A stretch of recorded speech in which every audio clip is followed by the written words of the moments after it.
The Syntax of Things by Arisha. Chapter 46. Parentheses. Prologue. The portkey dragged them violently from the void, and they landed on a soft carpet. Quite unsurprisingly, Severus's balance was lost as Potter pulled at his robes to steady himself. He tripped over the tall owl cage Potter was carrying, and he dropped on his knees as the room continued spinning around them. Trapped beneath him, the boy grinned up at him stupidly. Severus scowled in disgust, rose to his feet, and after a long fumbling moment, Potter stood too. A long fumbling moment, which would be needless if Potter had focused better before traveling. Merlin forbid. Packing the horrifying feeling that had to be repulsion away, Severus took an observing look around at the famous and great safe house Dumbledore had prepared them for. The famous and great safe house was a crap hole, except for a large window facing a flourished hill that looked suspiciously like not being part of Britain. The place lacked exit doors and had no warmth or character whatsoever. A rusty metal frame bed and a small nightstand were the only furniture around. The yellowed paint on the walls was cracking and bubbling, and the fireplace was stained with dirt and small piles of ash. A pair of crooked pipes were nailed under one heavily discolored window frame. Severus tested the light switch, but nothing happened. He looked up to the ceiling and saw a single broken bulb attached to a nearly entirely ripped wire. The place was pathetic. Even the lack of electricity, Severus thought, could have been overlooked if there were at least any torches in sight. There was nothing, though, and Potter shrugged his shoulders at the realization. Suppressing a violent urge towards fleeing, Severus gritted his teeth. Your magic is undetectable here. You may cast some simple spells for your comfort, but don't cross the lines if it isn't absolutely necessary. When under supervision, you can use your magic freely. Alone, be careful. Yeah, Potter said. You will not attempt to exit or break the wards, and you shall not use your owl to contact anyone. Some of your days here will come and go lonely, but you will not let yourself panic, even if no one appears for a day or two. You will wait. I've already heard this, Professor. Severus watched warily as the boy kicked at the foot of the bed with abandonment and then bent down to fix his untied shoelaces. Severus placed some of his own protection spells on the cell room and an undetectable tracking spell on Potter before sitting on the bed. Potter sighed and bit his lip, chewing on that spot that was beginning to redden again. It was a childish habit, he thought, and didn't match the grim expression that haunted Potter's face. An aged heartache over the light of discomposed youth. Severus distracted himself by placing his wand on the night table and curiously opening the drawers to find them empty too. It might not seem hard to cope with, but don't let this throw you out of balance. Your emotional strength will be your only friend here. It is unwise to expose yourself to sorrow that will undoubtedly weaken you. Your godfather was also instructed to stay home and wait. It was the loneliness of the empty days that got him. He disobeyed, and the rest is history.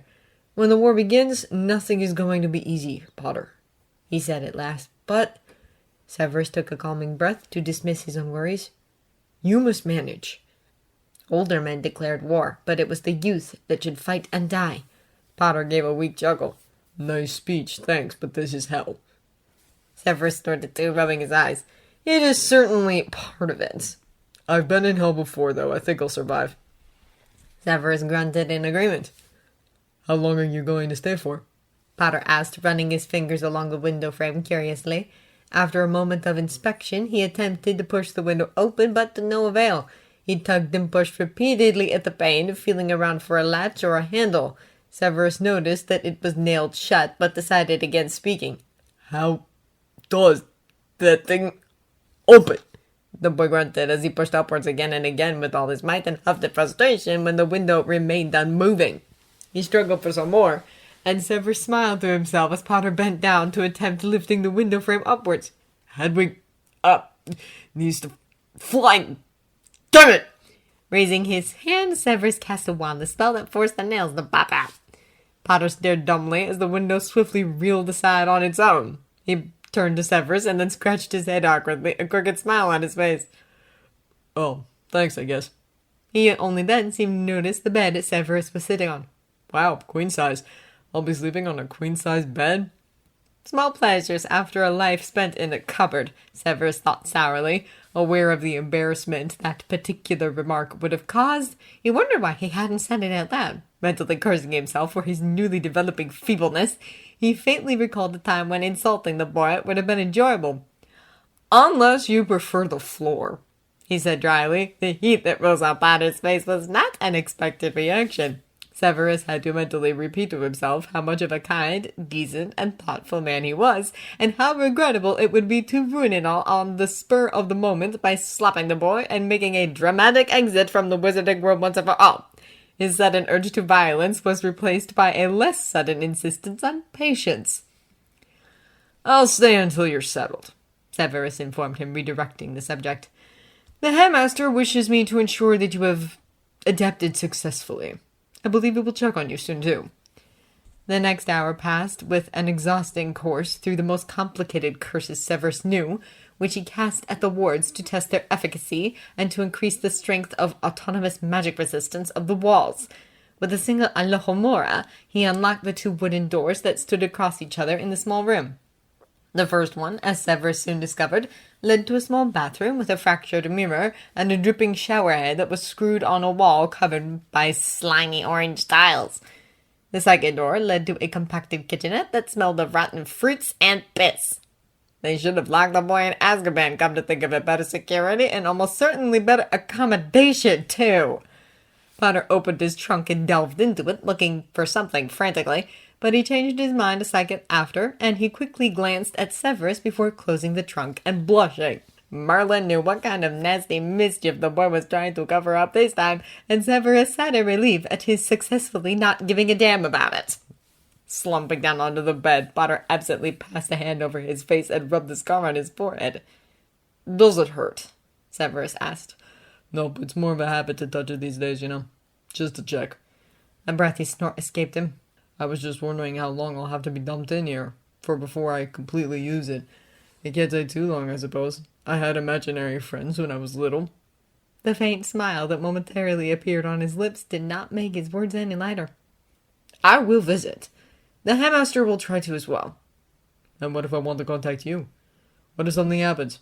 Assume I accidentally set fire on something, and I just sit here and wait for someone to come and save me before I burn myself to death. First you tell me I have to be trained so I can be strong and stuff, and then you leave me helpless in a prison I can't escape. Should I thank you for it? Because I fucking hate it." He agreed with every word Potter spat, and made a mental note to repeat them to their loving and caring headmaster, too, at the first chance. "For your information, Potter, you would be staying in Grimmauld Place now if your obnoxious friends weren't aware of the place's mere existence. This prison, as you call it, is yours to blame. Yours and the Order's unbelievable decisions. Because for once in their miserable lives they couldn't keep their mouths shut, oh don't start, and had to show off their infamous Gryffindor nobility by having their trust based on affection instead of critical thinking. Half the Gryffindors know about Grimmault's location, Potter. The Order regarded it helpful to spread the news. Wasn't that clever? What do you think?" Potter shrugged his shoulders. "Only the Weasleys know, actually." "For fuck's sake! The Weasleys are half the Gryffindors, Potter!" Potter rolled onto his stomach and pulled the covers over his head. "Fine," he said, his voice muffled. "Fine? I suppose you only blame me for your current situation, then." As short-sighted and a black-haired mess appeared momentarily as Potter shifted under the blanket and threw aside his glasses.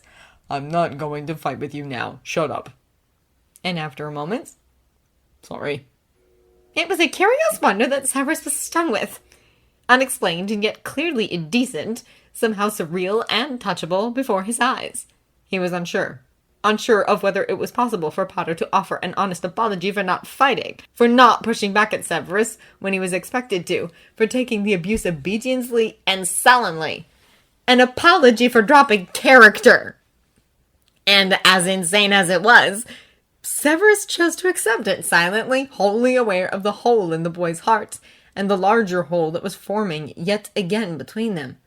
Severus longed for a fight, a struggle of souls and wands and tongues, spitting swears and curses and bitter words that memory could not simply wipe away. That would be desirable. That would be expected. None of that now. Instead, Severus watched the boy slowly drift to sleep, and then very quietly he fixed his blanket and placed his glasses on the nightstand. Potter was right all along. When a fight wasn't there to fill the gap, Severus was helpless, for he couldn't imagine of any other way to mend it. "Another day, and I'd have gone mad," said Potter. "I was busy. Has your scar hurt?" Severus placed aside the books he had brought along and damned his luck when it occurred to him that Potter was angry. He was not the right person for Potter to be angry with. He'd have to take it anyway. "Take me to Dumbledore, now." If only he could.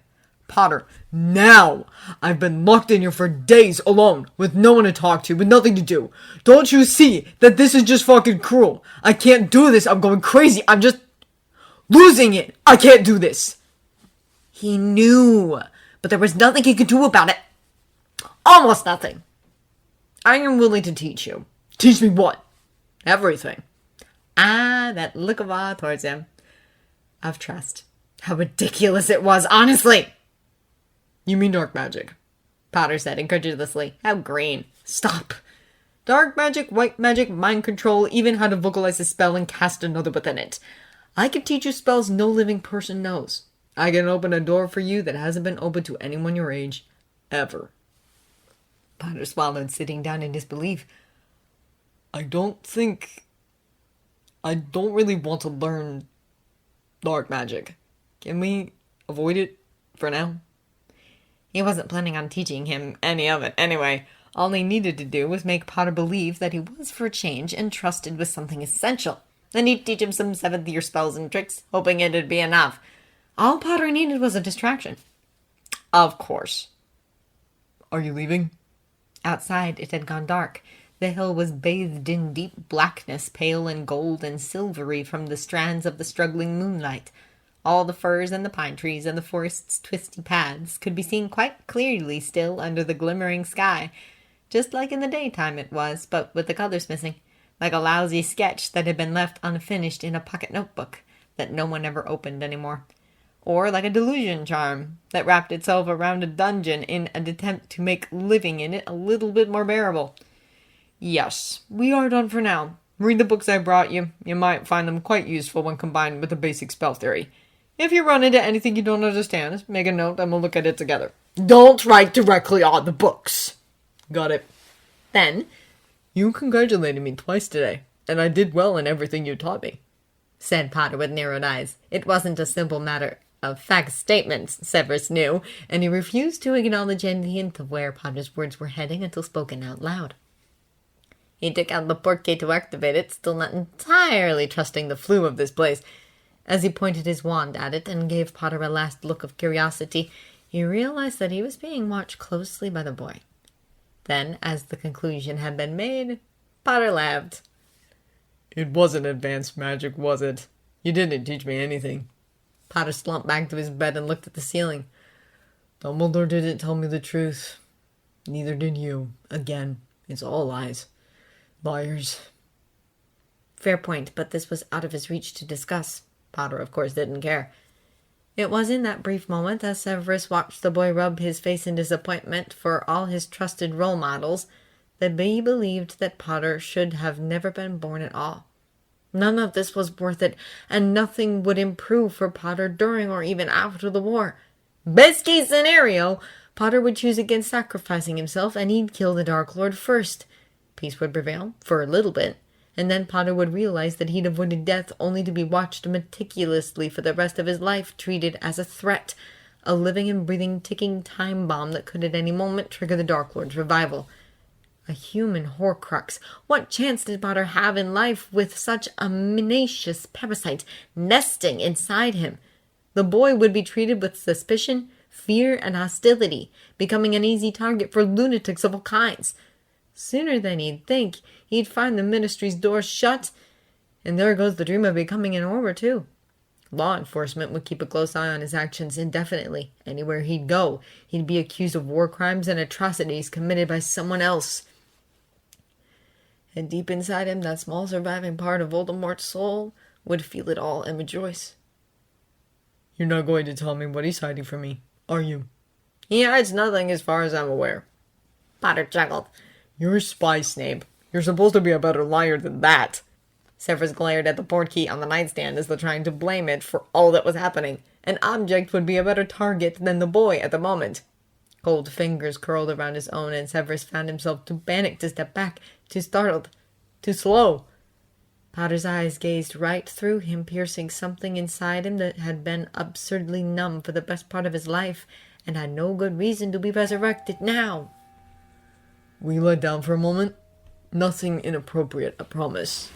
This is unthinkable, Potter. 10 points from Gryffindor. Insolent little freak! I refuse to believe you even dared voice such a request to me, of all people. You should be ashamed of yourself. All these things had been said before. It seemed futile to repeat them. I cannot. I don't want to. One moment only. No. Slowly, Severus lowered himself to the mattress and allowed Potter to pull him down on his side. When Potter came closer and brought his arms around him, Severus was too tired to push him off, too tired of pushing him off. He reminded himself that it was only pity the reason he was allowing this to happen, and somehow the hole in his stomach only throbbed at the lie. A hand rose, and he reckoned that it was his own. Severus watched it push the fringe from Potter's forehead softly. I cannot. Potter pressed his body against Severus's for dear life. Severus almost thought that he was breathing for both of them. Stay here tonight? It was impossible. Atrocious. Fool. Potter's hair was soft and shaggy, and no one in their right mind would like the profound ugliness of this unruly hell of a head. They shared the same hair color, Severus thought, although Potter's was healthier, younger, and thicker. He threaded his fingers through it and remembered how it felt when Potter did it to him. Potter's face was buried in his sternum, his breaths long and deep and unmistakably shaky. Stay on till I fall asleep. Please? You're insomniac, Potter, Severus drawled. Potter clutched his arm and snorted. Not anymore. It was a lie, and from now on, no one would hear the boy's scream-filled nightmares. And what changed? Severus felt the boy's chest heave against his own. He could almost hear the struggle inside. What didn't? Oh, I know I'm still considered a child that isn't ready to know a damn thing about all this. Time will come after 1,000 years or so, though, and then you'll tell me everything, so I'm not to complain. It'd be selfish. Despite himself, Severus laughed. Memories of love never pass, and this truth struck Severus like a bolt. They lingered, guided, and influenced long after the source of stimulation had faded. There was nothing new in this. Every person who had been moved by genuine affection knew that it left enduring traces upon the human heart. When Lily died, the major force of love had spent itself and passed away like a fire that had burned itself out. Its departure was the departure of the capacity to feel. Or so he thought. Stay, repeated Potter. He dropped his jaw to explain, a million words of denial at the tip of his tongue. He should leave. For all he knew, Dumbledore could be watching them now. Severus faintly recalled the time when he needed someone watching him to maintain his morals, and he cringed as he carefully packed the thought away to resurrect it when the company of whiskey would be available. He could not explain, but explanation by the tongue made most things clearer, and he knew that what was left unexplained would just wait to attack him behind the corner later. There was no sickness greater than the sickness of the heart, self-loathing aside. Severus stayed.